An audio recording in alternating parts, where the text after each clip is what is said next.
माजी गृहमंत्री अनिल देशमुख आणि उपमुख्यमंत्री देवेंद्र फडणवीस यांच्यामध्ये आरोप प्रत्यारोपांच्या फेरी झडत आहेत। ईडी कारवाईपासून वाचण्यासाठी भाजप नेते देवेंद्र फडणवीस यांनी मला ऑफर दिली होती, असा गंभीर आरोप अनिल देशमुख यांनी केला होता। फडणवीस यांची ऑफर घेऊन येणारा व्यक्ती कोण आहे याबाबत देखील देशमुखांनी आता खुलासा केला आहे। टाइम्स ऑफ इंडियाला दिलेल्या मुलाखतीत अनिल देशमुख यांनी दावा केला आहे की प्रतिज्ञापत्रावर स्वाक्षरी करण्यासाठी देवेंद्र फडणवीस यांनी समित कदम याला त्यांच्याकडे पाठवलं होतं। समित कदम हा सांगलीच्या मिरजमधील नेता आहे। तो जनसुराज्य शक्ती पार्टीचा अध्यक्ष आहे। तोच माझ्या निवासस्थानी आणि घरी आला होता।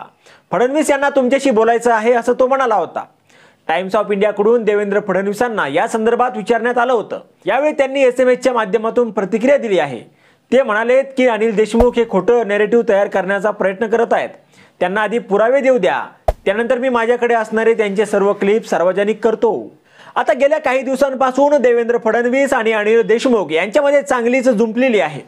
अनिल देशमुख यांनी फडणवीसांवर गंभीर आरोप केलेत। उद्धव ठाकरे, आदित्य ठाकरे आणि अनिल परब यांना अडकवण्यासाठी देवेंद्र फडणवीस प्रयत्न करत होते। यासाठी त्यांनी मला 4 प्रतिज्ञापत्रावर स्वाक्षरी करण्यासाठी दबाव टाकला होता, असं अनिल देशमुख म्हणाले होते। देशमुख पुढे म्हणाले की सचित कदमने त्यावेळी देवेंद्र फडणवीस यांना फोन लावला। तो मला 5 ते 6 वेळा भेटला। मी फडणवीसांचे मेसेज घेऊन आलोय असं तो म्हणाला होता। त्याने एका लिफाफ्यामध्ये प्रतिज्ञापत्र आणलं होतं। त्याच्यामध्ये भेटीचे माझ्याकडे व्हिडिओ फुटेज आहेत। मी योग्य वेळेला या संदर्भात रेकॉर्डिंग जाहीर करेल, असं देशमुख सुद्धा म्हणाले आहेत।